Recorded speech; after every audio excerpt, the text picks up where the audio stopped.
Now, bringing you the very best in New Hampshire-based local music on IPMNation.com and 100.1 The Planet, this is Local Outbreak.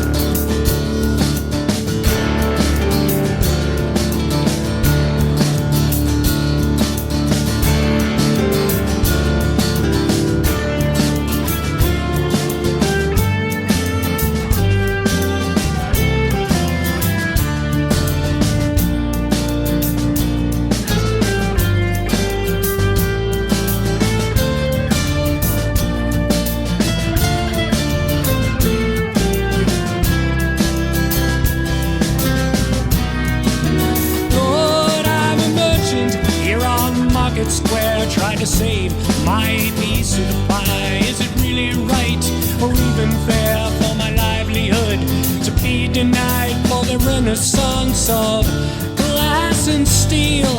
The city's on this side, tearing down my life.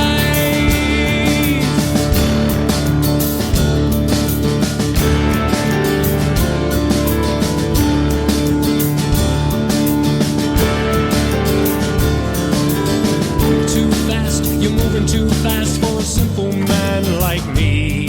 I worked hard half a life on the south side just to raise my family. My business grew, I moved uptown here to Market Square where life savings down. The city says, tear it down, give it all to PPG.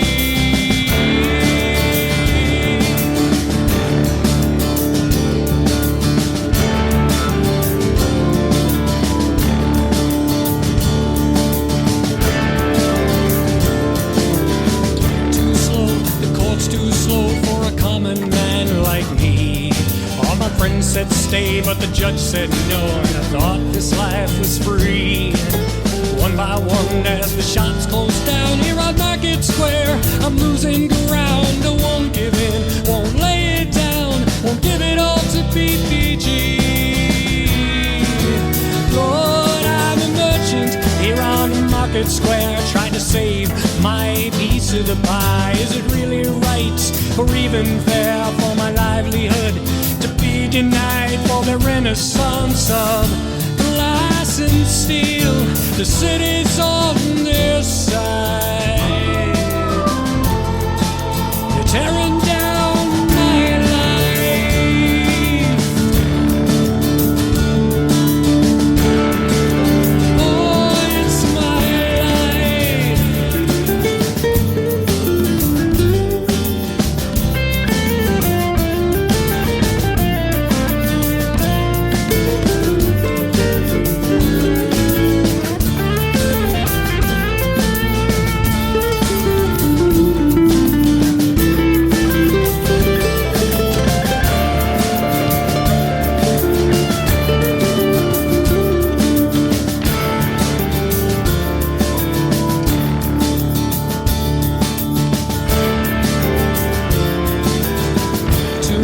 It's all too much for a broken man like me.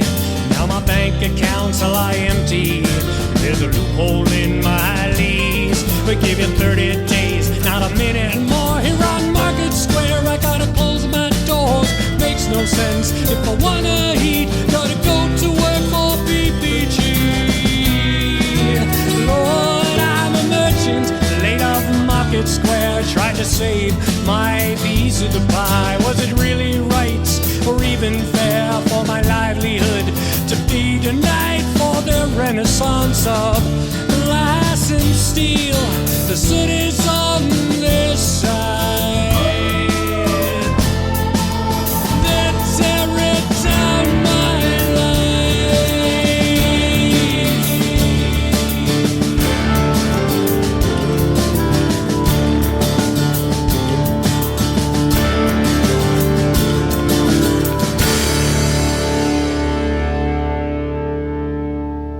Oh, it's such a great song. The Merchant on Market Square. And that is, of course, the great Lou Antonucci. And Jenny and I are joined in studio right now by Lou Antonucci. And let me get that. Let's see. So we've got him. He's going to be playing live for us, too. So we got the whole mic setup going. So let's see if we can hear you. Hello, Lou. Hey, Matt. How you doing? Good. Well, welcome back to the show. It's great to have you here. Great to be here. Hi, Jen. Hello, darling. So good to see you this morning and your smiling face. And I am so looking forward to getting to hear you play. Great joys of coming in with Matt is occasionally I get my own private concert. Lou, I know we talked about it before, but just briefly, can you tell us the story of that song again? Because I do love that song, and it's an interesting story behind it because it's a sad story really, but it's based on true events. Yeah, that's back in the 80s. Pittsburgh, Pennsylvania was going through a renaissance, both a cultural and a physical renaissance. And in the process of doing that, they wanted there were a lot of corporations that were originally based in Pittsburgh that had been moving out. For example, Rockwell International was one of those that moved out of Pittsburgh. It used to have their headquarters there. Well, PPG was another corporate entity that was based in Pittsburgh, and they wanted to keep them there, so they were going to build this big conglomeration of buildings downtown. Yeah. And if you ever look at the skyline of Pittsburgh now, you see this big glass building that kind of looks like a castle at the top, has four corners on the top. And so what they did was to provide the land for PPG so they'd stay in Pittsburgh. They pretty much took away much of what was called Market Square. Yeah. It was the old town Pittsburgh, cobblestone streets, little shops and bistros. And it was really a fight between the shop owners and Pittsburgh to stay there or at least get proper remuneration for their businesses. Yeah. And so that's the story of one shop owner that, fought to keep his business. Mm-hmm. But at the end, ended up losing it, and like other businesses had to kind of, because the city took the property by eminent domain. Right. There's that line in there. The city's on their side. Yeah.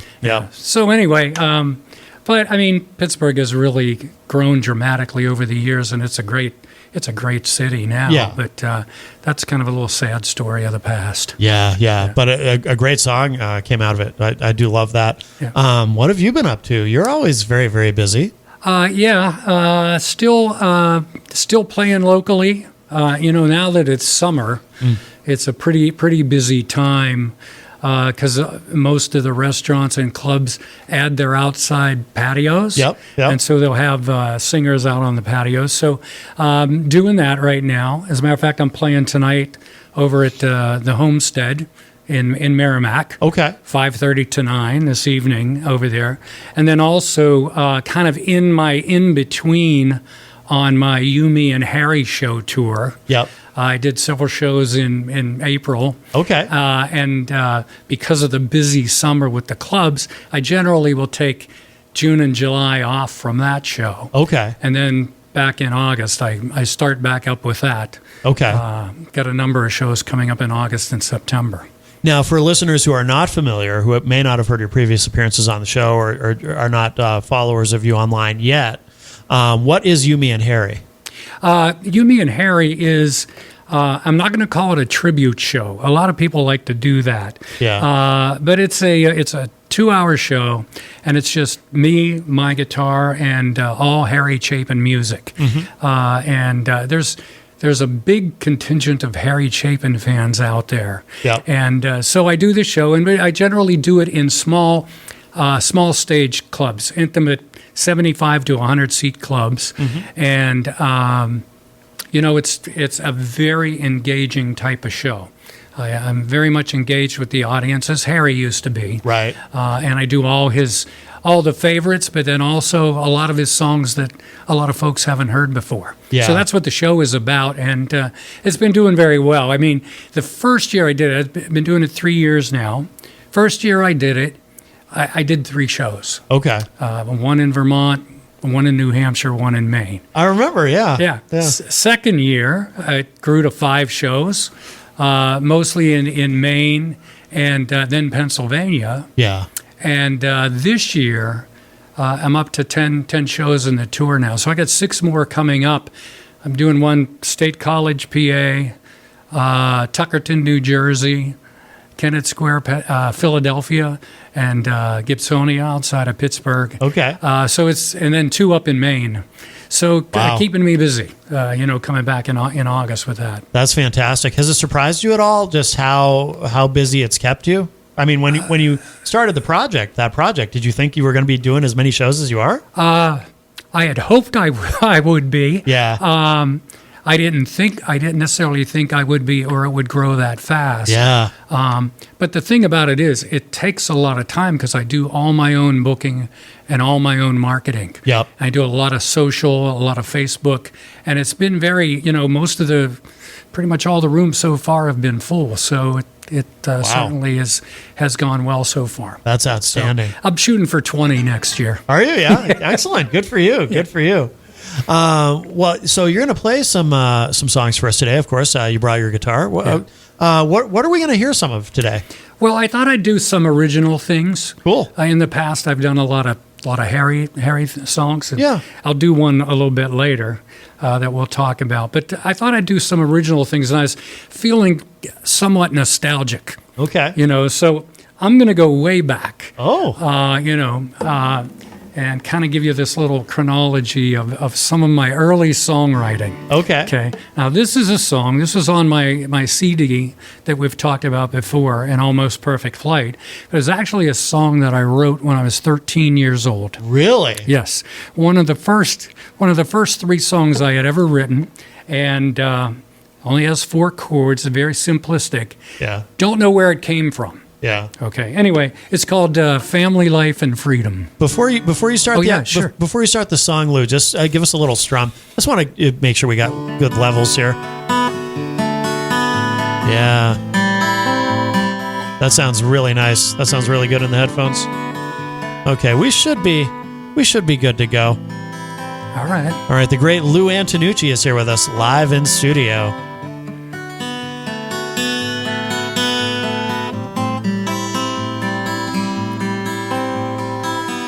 If you come to see me, don't tell Rosemary. If you bring me flowers, I would not agree to all these simple treasures. They're in life are free, believe me.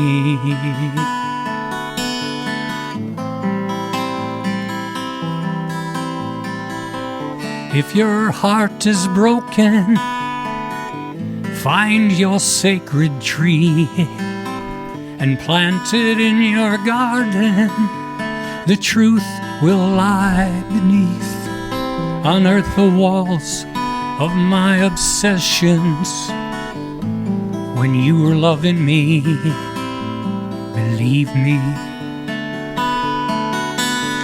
Believe me, all I ever wanted was family life and freedom. All you ever wanted was free.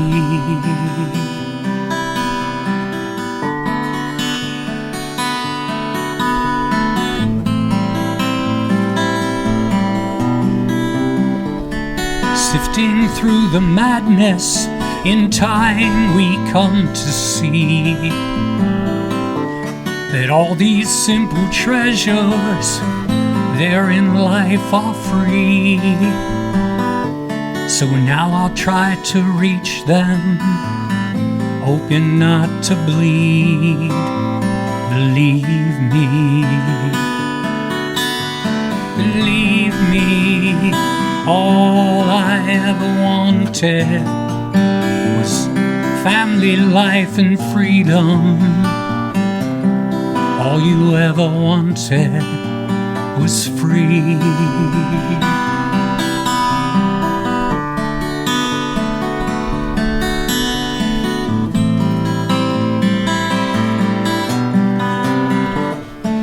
So if you come to see me, please don't tell Rosemary. If you bring me flowers, I would not agree to all these simple treasures. There in life are free. Believe me. Believe me. Yeah, believe me.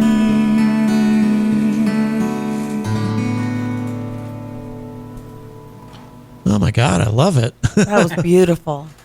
Thank you. You know, on the album, which you can stream on YouTube, An Almost Perfect Flight, on that song, I had some great backup musicians. Yeah. A gentleman by the name of Richard Gardzina, who's actually from northern New Hampshire, horn player.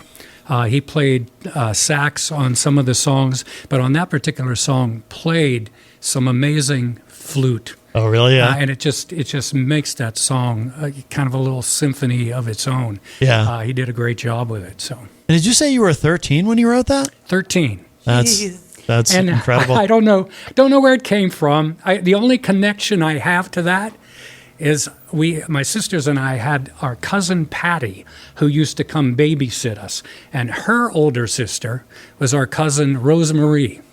Okay. And so that's probably where I got the name. I was going to ask you, who's Rosemary? Well, that's my babysitter's sister, but it has no connection right. to the story of the song. Oh, okay. Anyway. Okay, gotcha. Yeah. Gotcha. If you're just joining us, Lou Antonucci is here with us live in studio. Now, do you do when you do the show, You, Me, and Harry, do you do any of your originals during that show, or? Yeah, I do. There's one of my original songs. I think I did it last time I was here. It's called A Message from Harry. Okay, right. I do that one, but I've got a new one that I recently recorded, and it's actually a co-write with Harry. Oh, wow. Yeah, an interesting story behind that one. But maybe we'll save that for a little bit. You want to save that one for a little bit later? Save that one for a little bit later. All right. Got to warm up to that. But yeah, I do some originals. That Message from Harry, and then this new song. But okay, it's really all pure Harry. Yeah. I'm sure we've talked about it before, but why?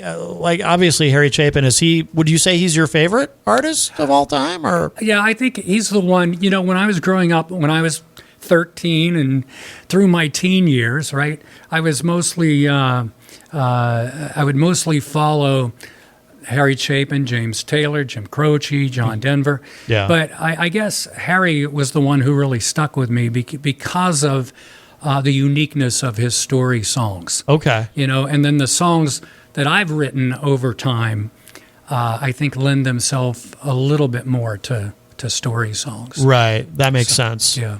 Do you generally find it more interesting to tell a story? I mean, a lot of songs, you know, I mean, there's no right or wrong way to do it. Obviously, every artist expresses themselves however, but most music that we listen to just broadly, regardless of genre, most of it doesn't necessarily tell a story. Most of it is, you know, there's a lot of love songs, there's a lot of heartbreak songs, but actually telling a story, like The Merchant on Market Street is a great example of a song you have, and it's part of what I love about it, that actually tells a story. Mm-hmm. But I mean, is that something that's important to you to be able to, or, I don't know. I mean, do you have any songs that don't necessarily tell a story, but they're more just here's a love song or whatever it is? Yeah, I've got several of those. I'll just make one comment, and I'll do one or two of the ones that don't necessarily tell a story. Okay. But in terms of telling a story, what I find about telling a story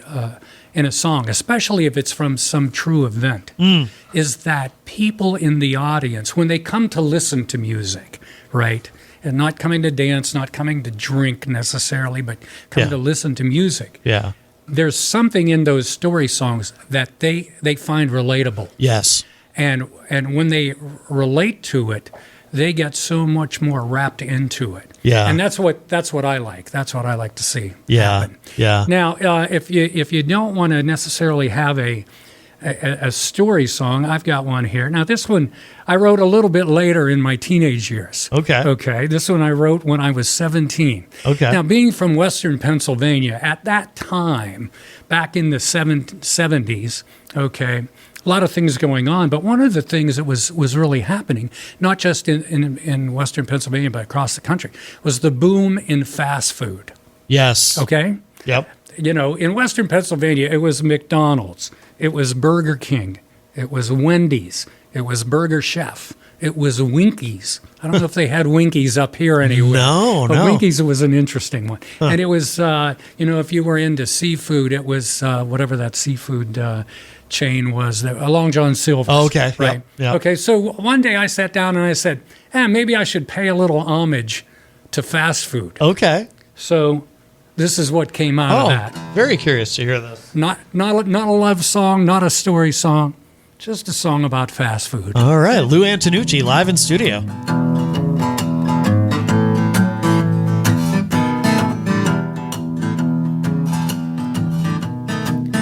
Now gourmet food doesn't faze my palate.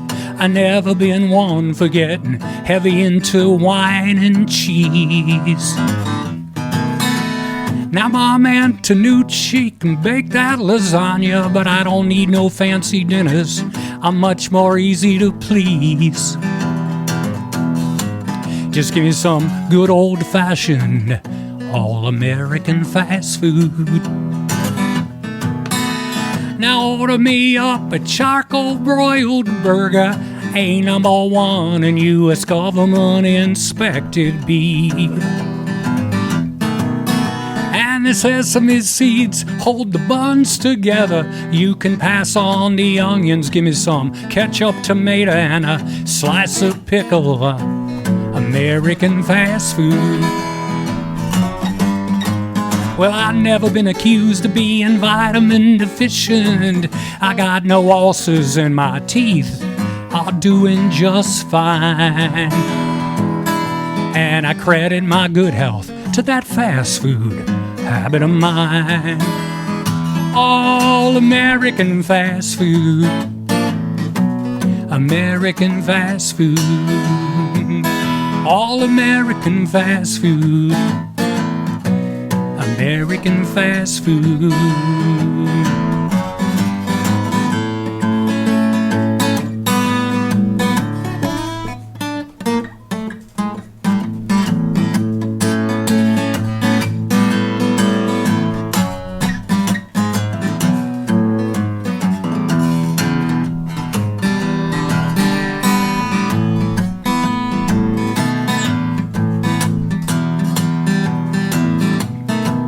Yeah, with golden brown fries neatly cooked to perfection. A hot apple pie or a sundae with a top and a whipped cream. You can wash it all down with a shake or a cola. Got no dirty dishes, you just empty your tray as you walk out the door. American fast food. They said I never been accused of being vitamin deficient. My heart's still beating in my teeth, how they do shine. Oh, I credit my good health to that fast food habit of mine. All American fast food. American fast food. That's great. Lou Antonucci, American fast food. I don't know, though. You don't think that's a story song? To me, it's like the story of how one ruins one's health. Well, I'm sure a lot of people can relate to it. So no doubt. No, that's great, though. I love that. I had not heard a song of yours like that before with that kind of vibe. I really like that. Yeah. That's a lot of fun. Yeah, a lot of fun. Little different. There you go, I liked it. Yeah. No, that was great. That must get a really good response live, I would think. People get into that. Yeah, the thing is, I'm playing it at a lot of nice restaurants. Yeah. So I have to be careful. Yeah. Right. But yeah, it does get a good response when I do it for sure. Yeah. Yeah. So you wrote that? Did you say when you were 17? Yeah, that one. Yeah. Wow. That was an early one. Wow. Yeah. So you were writing songs pretty, like, good songs, really young. That's great. Yeah. I guess hopefully I've improved over the years. As I, a lot of people ask me when you write a song, what comes first, like the words, the lyrics, or the music? Yeah. And typically it all kind of comes at once. Yeah. And a lot of songwriters, they'll say one or the other, or they'll say the same thing, that everything kind of just comes at once. Right. There was one song, after I went off to college, that my roommate actually had written a poem about a relationship with his girlfriend, and we're back to relationships. Yeah. But this song is one, again from the album, and it's one where, as a guy, he's trying to figure out what his relationship is all about with the girlfriend.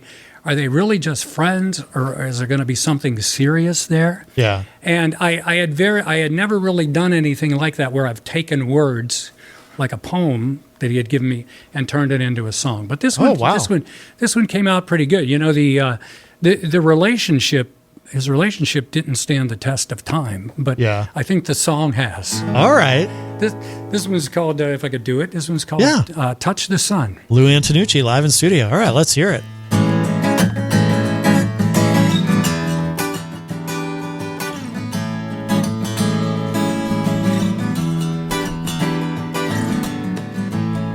I tried to understand you. I tried to find you out. Tried to see inside you, to find what you're about. I tried to know what's on your mind, but I should have tried to touch the sun.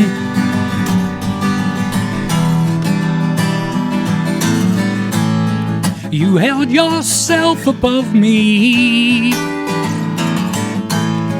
and trying to be kind. You said you could not love me, but you'd give me all your time. I tried to know what's on your mind. Oh, I should have tried to touch the sun. Yes, I should have tried to touch the sun.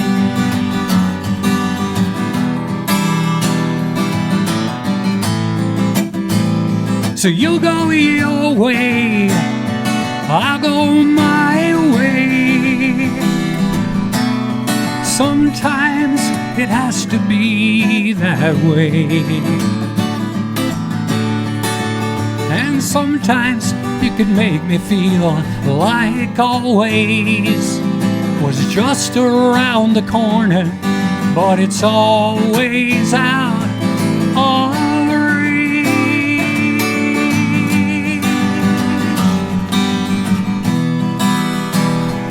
just as if I tried to touch the sun.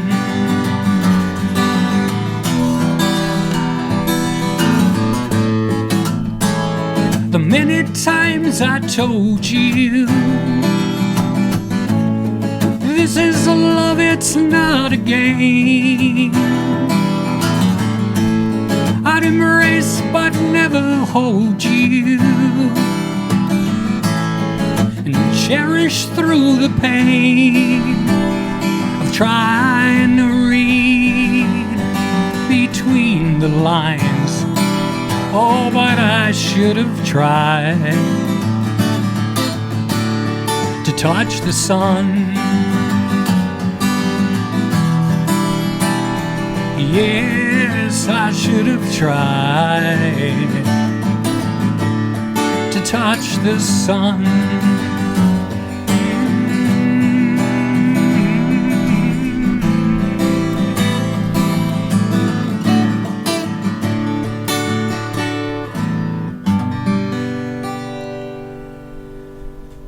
Oh, I love it.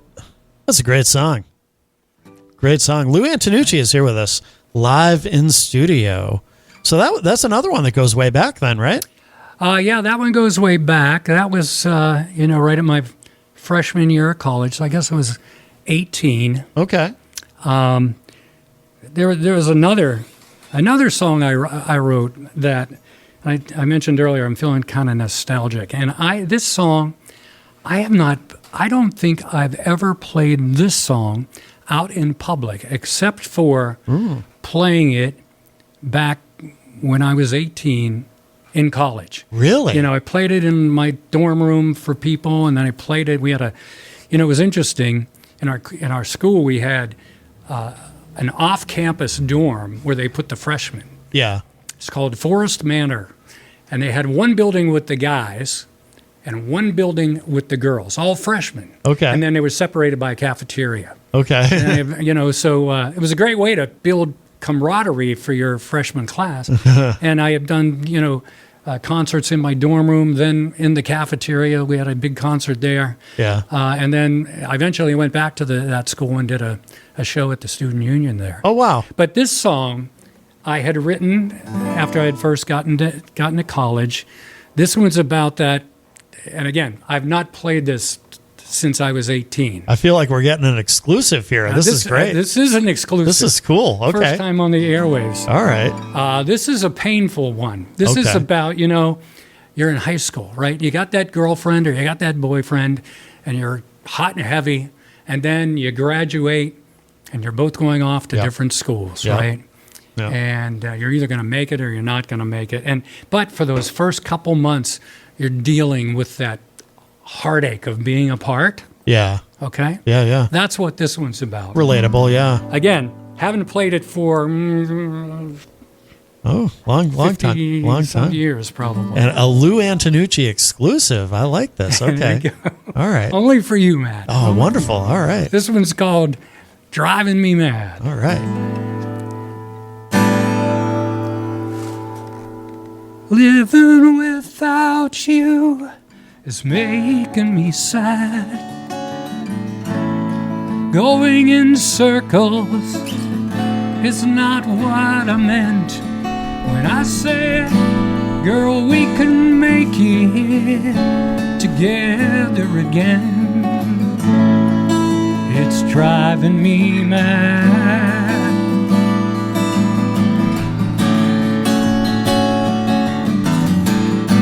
I still remember the tears in your eyes.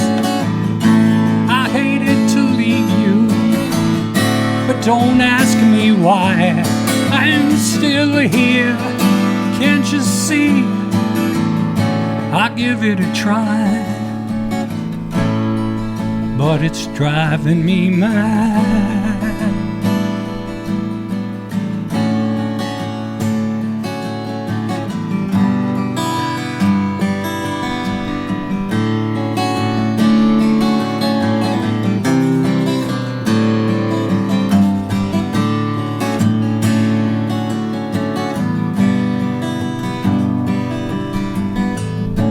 Days through the summer fly by as September draws near.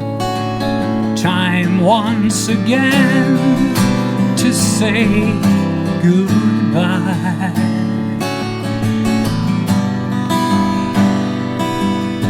I never thought it could hurt this bad.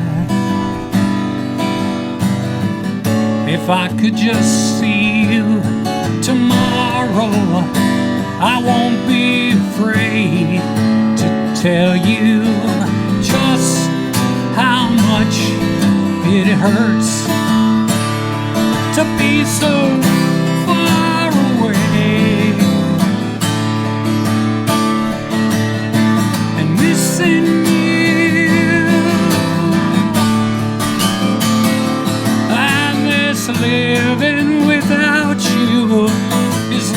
making me sad. Going in circles is not what I meant when I said, girl, we can make it together again. And it's driving me mad. It's driving me mad. It's driving me out of my mind. It's driving me mad. If I could just see you tomorrow. It's driving me mad. If I could just touch you tomorrow. It's driving me mad. If I could just hold you again. That was gorgeous. Wow. Yeah. That is was really gorgeous. Yeah. No, that's wow. That's incredible. Thank you for sharing that with us, Lou. There you Very go. powerful. Exclusive. Yeah, yeah. No, that's a great song. If you're just joining us, Lou Antonucci is here with us live in studio, and we're getting to hear some stuff we haven't heard before on the show with Lou here. And that's great. So you now that you've broken that out publicly here, is that going to be showing up in your set? Is it a great song? Well, I'm trying to think if it's a little too rough for the restaurant crowd. Really? Yeah. But when I do a show that's a small stage original show, I'll definitely do that song for sure. Yeah. No, that's And really some good. other ones. Really good. Yeah. How many? It's probably impossible to put a number on it, but do you have any idea how many songs you've written? There are people that would say, "Oh my gosh, hundreds and hundreds and all that." I would say probably less than 50. Really? Yeah. Yeah. Quality over quantity. Yeah. I heard Elton John say this once. Yeah. No, I'm sorry, it wasn't Elton John. It was Billy Joel saying this about Elton John. That's why I got it mixed up. He said you shouldn't write too many because you don't want to, because quality over quantity. Yeah. He said, that's right. It was Billy Joel who said this. He was on Howard Stern, and Howard was asking him. This was a few years ago. Why don't you write any more? Because Billy Joel, he's often associated with Elton John because they did those tours together. Yeah. And he goes, Howard said something about, Elton, he's still writing songs. And Billy Joel said, yeah, I think he writes too many. Well, I think there's something to that. I know I have a lot of singer-songwriter friends, and they just, one friend of mine, he just, if he's not playing somewhere, 8 hours a day, he's sitting there writing songs. Yeah. And, that's how they did it in the old days. Yeah. When Carole King was a songwriter that worked for the studio, and they just turned out music, a little different thing back then. Yeah. But it's for me, it's more if there's an event or there's something that hits me, right? That then I feel like a song comes on, right? Or a friend of mine will say, hey, how about this as an idea for a song, right? Yeah. And I'll think about it, and then I'll churn on a little bit, and I'll end up writing something around it. Yeah. But yeah, I don't write that many. Yeah. But you had asked about the Harry Chapin show, and we mentioned a song that I've actually done. I guess you could call it a co-write. Yeah. There's a little nice little story behind this one that I do in the show, and I figured I'd better get it in now, so we'll make sure we get it in. Oh yeah.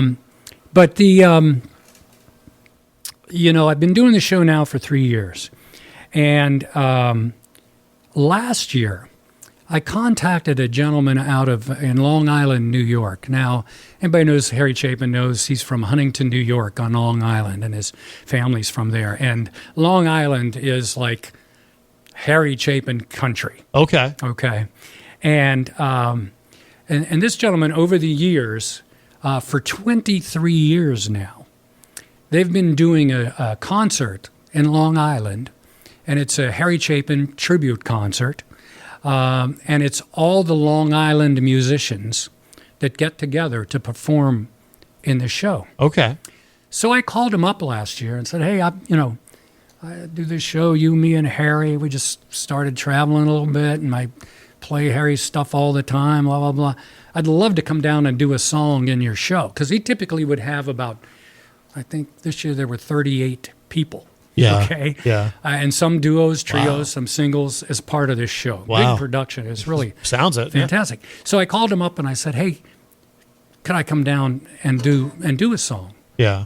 And he said, "Well, I'll respectfully decline, because it's really a show about Long Island musicians Oh, paying tribute to one of their own." okay. Okay. Interesting. I says, "Oh, I get that." But then he says, "If you want to come down and join us on stage for the finale," because they always do All My Life's a Circle at the end with everybody. Okay. And I said, "Well, I'll see what my schedule is." Yeah. But turns out I was playing somewhere that night and didn't go down. So I had the opportunity. Now, over time, I'd gotten to know Josh and Jason Chapin Okay. through Facebook and some other things I do with groups on there, both sons of Harry's. Okay. And I got an invite from Jason to come down to Long Island in last November, for the Long Island premiere of a movie called Cats in the Cradle, Okay. the song that changed our lives. Oh, okay. If you've not seen it, you should check it out. It's on, you can, I think it's on YouTube now too, but like Prime Video and whatever. Yeah. But they did a premiere in New York City, and then the next 2 nights later, they did a premiere just for Long Island. Okay. So he invited me to come down to that. And I said, "Oh, yeah, sure, this is a great opportunity to meet some of the other folks." So I went down. It was fantastic.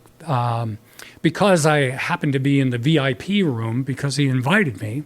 I got to, Tom Chapin was there. I got to meet Tom Chapin, several other people, the directors and producers of the movie. Well, Jason was one of the producers. Yeah. And then Josh Chapin says to me, "Hey, Lou, let me introduce you to my mom, Sandy Chapin, who is Harry's wife." Wow. Okay. Now, she just turned 92, Okay. but she's still going strong, and she's a poet Yeah. in her own right. She's published several books of poetry. Oh, wow. As a matter of fact, folks that don't know it, there's 2 songs by Harry. One is called Tangled Up Puppet. One is called Cats in the Cradle. Those words were written by Sandy, not by Harry. no Wow, kidding. really? They were poems that Sandy had written. Okay. And, Cats in the Cradle, she gave it to Harry, and he looked at it, didn't do anything with it. Yeah. But then they had their son Josh, and after they had their son Josh and he's on the road, then he went back and looked at it again and turned it into his only #1 hit. Oh, wow. Okay? Okay. So we spent a good bit of time, her and I, talking about her poetry and songwriting in general, and Yeah. how they go together. And she mentioned a book that she published in 2014 called The Book of Eyes. And what it is it's a compendium of Harry's poems and also some of his lyrics. Okay. So I came back, to New Hampshire, and I went online and I bought the book. Yeah. So I'm looking through the book, and I came across this poem in the book. And it's called Singing Songs Alone. Okay. All right? And it just struck me because reading that poem, I could tell this was written by Harry at the height of his success. Yeah. He's sitting alone in a hotel room after a show out on the road. And you could tell that he's dealing with that struggle between what he loves so much to do, and that's singing and entertaining and engaging with his audiences, and his family back home. Yep. His wife and family. Yep. And that's what came out to me in this poem. Okay. So I took the poem and I put it to music. Okay. All right? All right. And I went back to Sandy and Josh and said, "Hey, I put this song to music, and I'd like to record it. And I want your permission to do that." Wow. Yeah. So they gave permission. Okay. Wow. They said just work with Warner Chappell Music, which is handles story songs, which is all the rights and everything to Harry's songs. Okay. So I connected with them, and we did some licensing Yep. paperwork and all that stuff. Oh, yeah. And recorded the song. And so recently, July 19th, they were doing the Tribute to Harry concert again in Long Island. Okay. And they contacted me, and they said, would like you to come down and do that song for us. No kidding. Yeah. Wow. So here I am, the only one in the show that is not from Long Island. Yeah. But they put me on like next to last. They did Cats in the Cradle last, and then, and it was great. It was just fantastic. That is cool. So, wow. That's awesome. And then on top of that, I get a call from, well, not necessarily a big competitor, I would think, but maybe 92.5, The River. Yeah. And this past week, Wednesday of this week, they had that song as their homegrown feature. Oh, my God. That's awesome. That is on the river. awesome. Congratulations. Thank you. That's very cool. That's been going very well. So That's great. I'd like to do that one. Oh, I cannot you now. wait. Cannot wait to hear this. And I will mention that all the words in the song are verbatim per the poem. Okay. The only difference is the last line in the song. I added that Okay. because I felt it just would kind of bring it home. All right. Lou Antonucci live in studio. And what's this called again? Singing my songs alone. All right.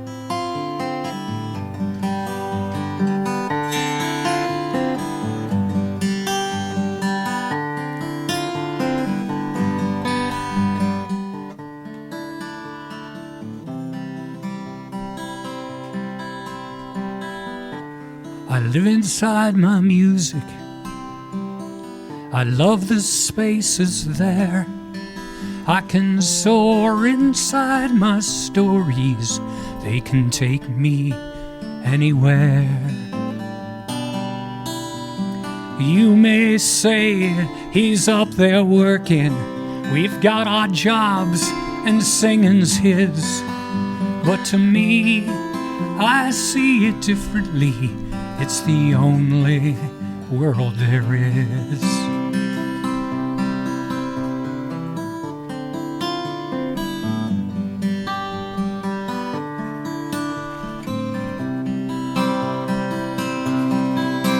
I'm the king in my music castle. My walls are made of sound. My bandmates are my soldiers. We come to conquer towns. As I ride out on each melody, my microphone's my sword. I'm out to slay the audience. Applause is my reward. There's a lady somewhere waiting who loves me more than I can know. She dies a little each time I leave, loves me enough to let me go. She prays one day I'll see the way to bring my songs back home. Now I'm roving toward the lights, singing my songs alone. But when the song is over and the stage is dark and bare, my motel is a dungeon. There's no one's waiting there. And this king in all his finery is just a jester and a clown.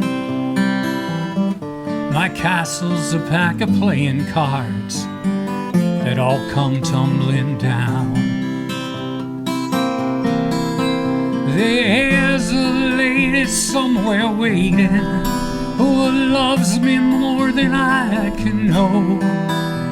She dies a little each time I leave, loves me enough to let me go.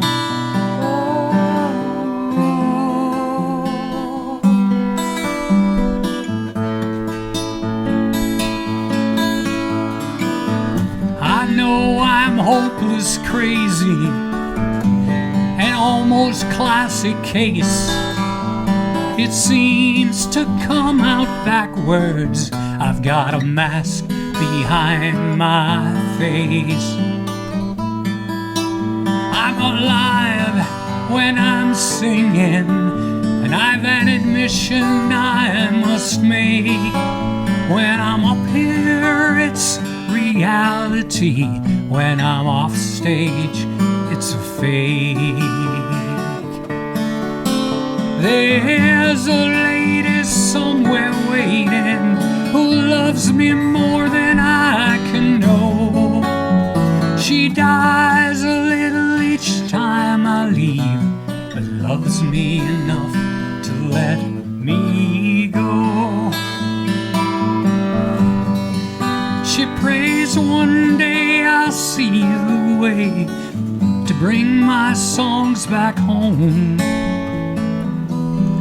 Now I'm roving toward the lights, singing my songs alone.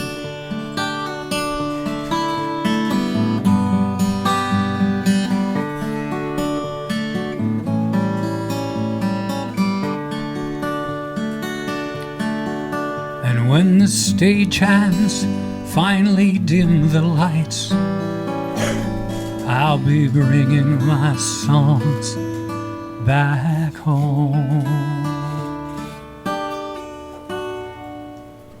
Oh, that is beautiful. Wow. It was gorgeous. Wow. Lou Antonucci. You're very good for me. Yeah, that is fantastic. Thank you. Lou Antonucci here with us in studio. We've got we don't have much time left. I want to make sure our listeners know where they can find you online, where they can find out where to see you, me, and Harry. Any of that information that we need to make sure people know. Great, yeah. Well, they could find out anything about me, okay? Yeah. On louantonucci.com. Okay. LOUANTONUCCI, just like it's pronounced. Okay. .com. Okay, louantonucci.com. It also will have the schedule of the Harry shows. Okay. But there's a special site just for You, Me, and Harry, and that's youmeandharry.net. Okay. Okay. And if you make a mistake and say youmeandharry.com, that'll also get you there. Oh, perfect. Okay. But it's, that site has a lot. It's all pertains to the show schedule, the tour, everything like that. Excellent. Yeah. And do you have anywhere that you're playing this weekend that you want to plug? Yeah, I'm at the Homestead in Merrimack tonight. And I quite honestly forget when I'm playing next Saturday. I'm playing Saturday in New Hampshire. I think it's the Homestead up in Bristol. Okay. That's an outdoor patio thing. They got a beautiful patio up there. Anybody in that area that might want to come out, that's on Saturday. Okay. Very good. Very good. Thank you so much. This has been wonderful. Hey, I always enjoy coming by. Absolutely. I picked the perfect day to come in. Yeah. Stay inside here out of all that humidity. Yes. Yeah, Jenny's been very, very busy. Should plug your website. Oh, yes. You got to keep up with the good trouble that I get into. You got to go to jencoffey.com, JENNCOFFEY.com, and check it out there. Coming up on August 22nd, we'll be having our first meeting for the Patients Union here in the great city of Manchester at the Brookside Congregational Church. Go to my website to check out for more information. Very good. Great stuff. Very good. And of course, you can keep up with me at mattconnerton.com. That's the easiest way to do that. And Lou, what should we can end the show today with one of your studio tracks. What did you have in mind? Maybe a grandfather's song. Oh, that's a good one. Have you got that without any commercials in it? I do. Yes. Just to mention about that song. Yeah. That song has been used over 24,000 times on Facebook. Really? By folks using it as background for something or other having to do with their grandfathers. Well, how's that for validation, huh? Yeah, that's incredible. Yeah. Good for you. Very good. And this is from the album An Almost Perfect Flight. Correct. When did this come out? The album. 14 years ago. 14 years ago. Yeah, Wow. 2012. Yeah. Well, it all holds up. So Timeless. I like to say it's timeless. it is timeless. It is timeless. Absolutely. Lou Antonucci, thank you again so much. Thanks so much for having me. Absolutely. We'll do it again in the future. And we'll close out with this. This is called Grandfather's Song from Lou Antonucci.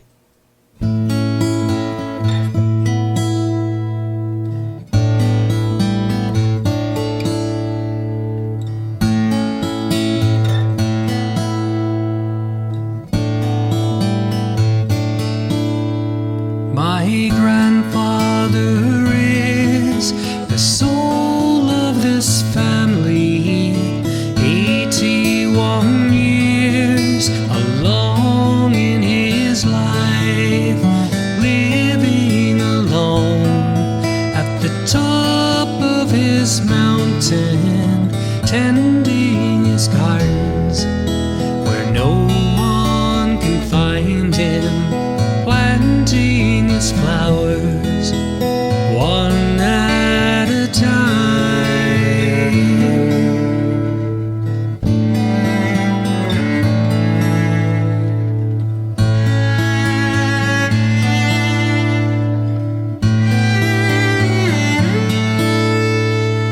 Taking a stroll, I stumbled upon him, backbent and weary, crouching in pain, looking around.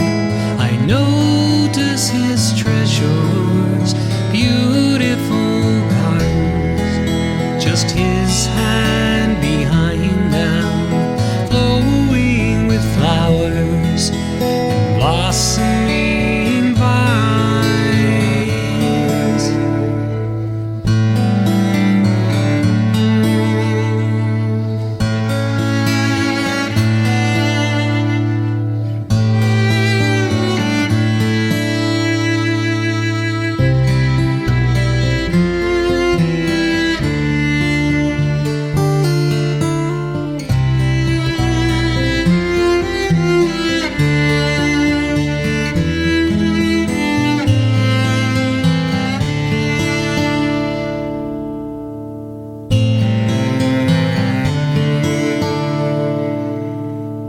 I cannot say I feel that his life is gone.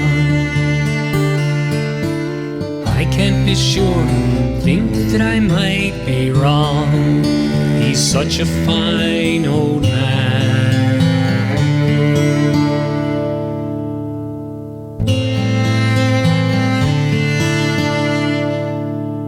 He's digging and weeding from morning till evening. I tell him he's crazy, says he's lazy, he must get on with his gardening. How could I think that his life was gone? I can't be sure, think that I might be wrong. He's such a fine old man.